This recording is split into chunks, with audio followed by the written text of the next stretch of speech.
Imagine this: a spacecraft the size of a car, drifting alone through the void, 14.5 billion miles away from home, carrying with it not just human technology, but a heartbeat, a voice. For nearly 5 decades, Voyager 1 has been sailing through space, whispering secrets from the edge of our known universe. It was built to observe, but never to act, to listen, but never to speak. And yet, just weeks ago, something changed. Join us on the enigmatic journey of why, as we delve into another mystery surrounding Voyager 1 just turned back and what it discovered just caused panic at NASA. Signals began arriving that made no sense, pulses with impossible precision, patterns nested within patterns, instruments turning on without command. And then came the drift.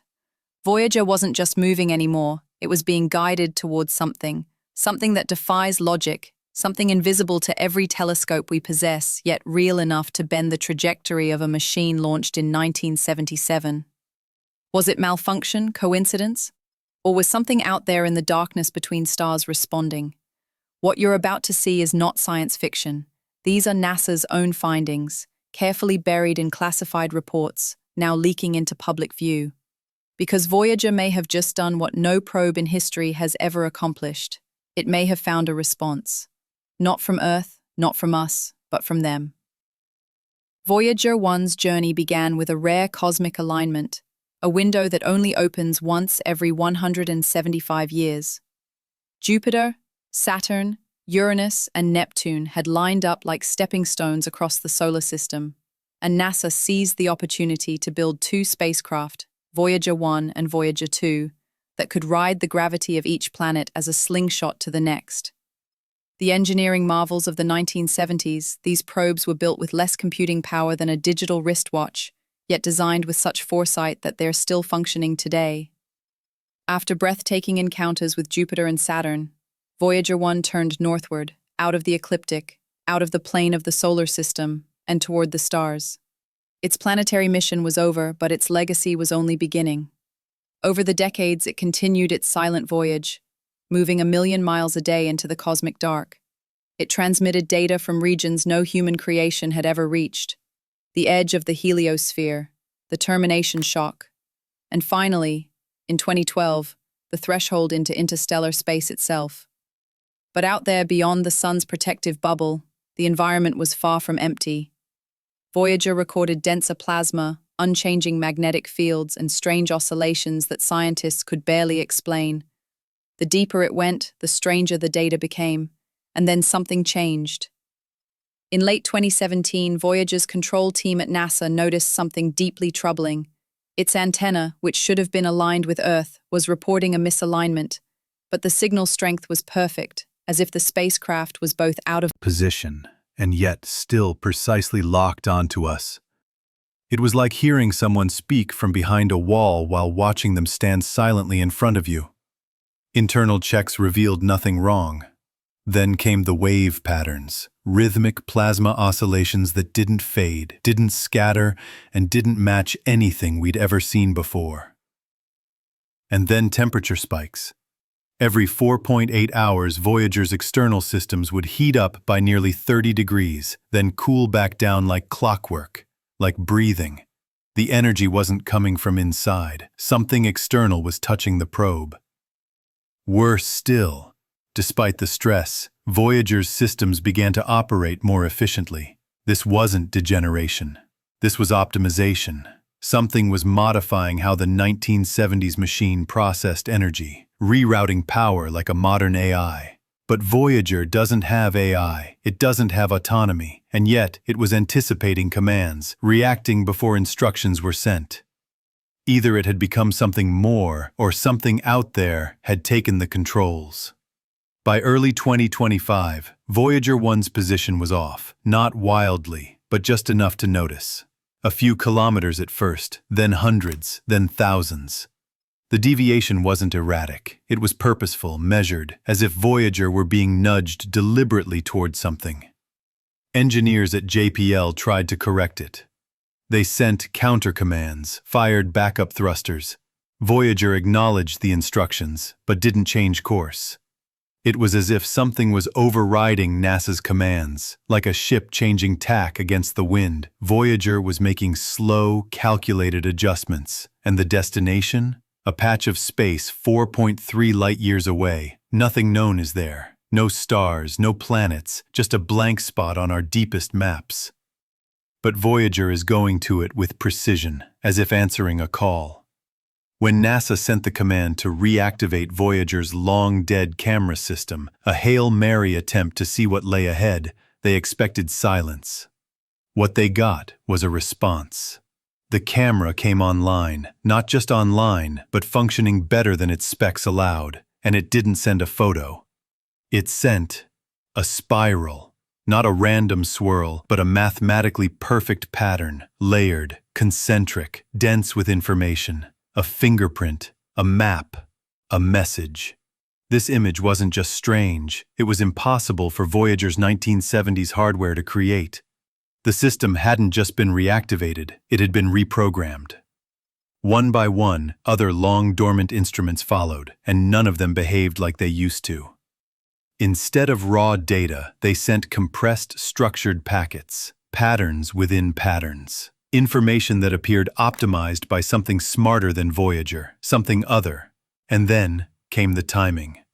Pulses from distant pulsars arranged in a 3D web with Voyager at the center. The map they created pointed toward the same point Voyager was drifting to, an invisible node in interstellar space. A blank region. Its instruments began to behave in ways never documented before. The magnetometer started detecting not fluctuations, but stabilization. A zone of eerie calm in a universe otherwise turbulent. Cosmic rays dropped, plasma density normalized.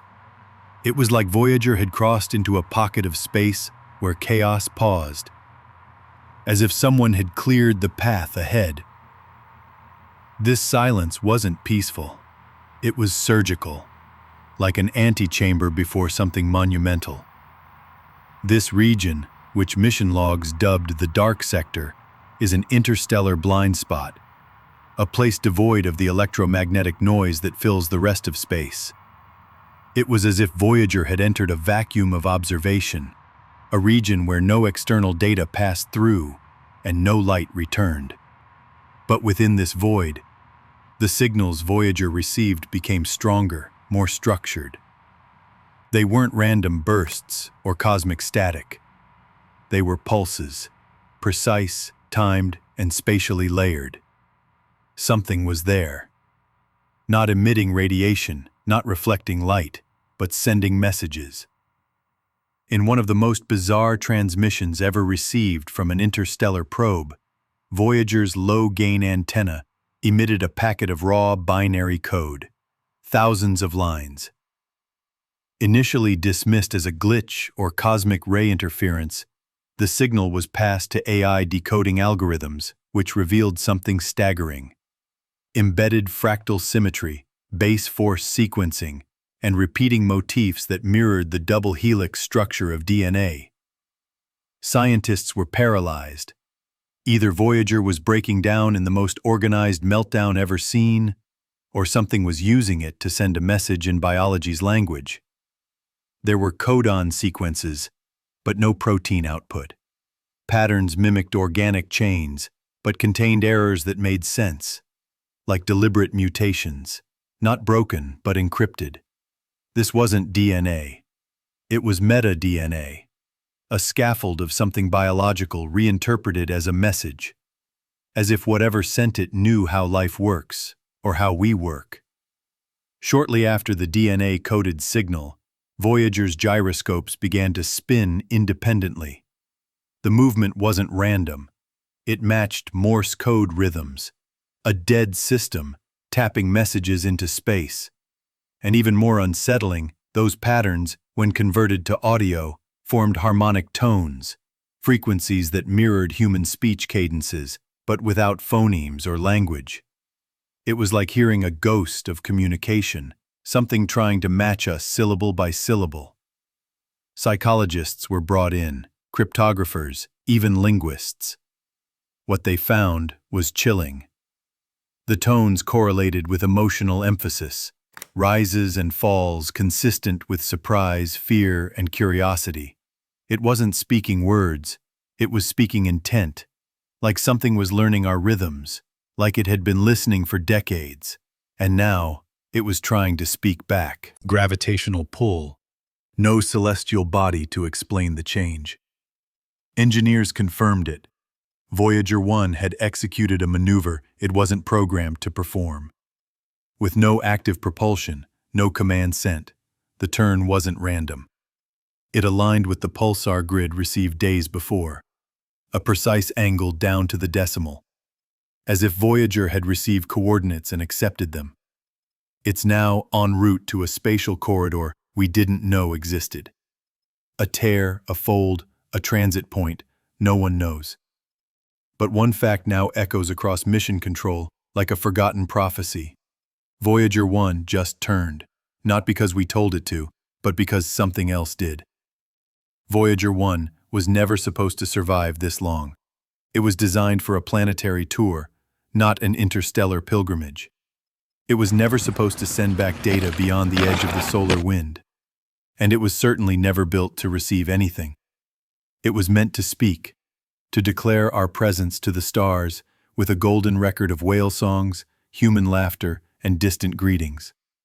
But now, decades after we last touched its frame, after it slipped into the void and disappeared into silence, it has done something no one predicted.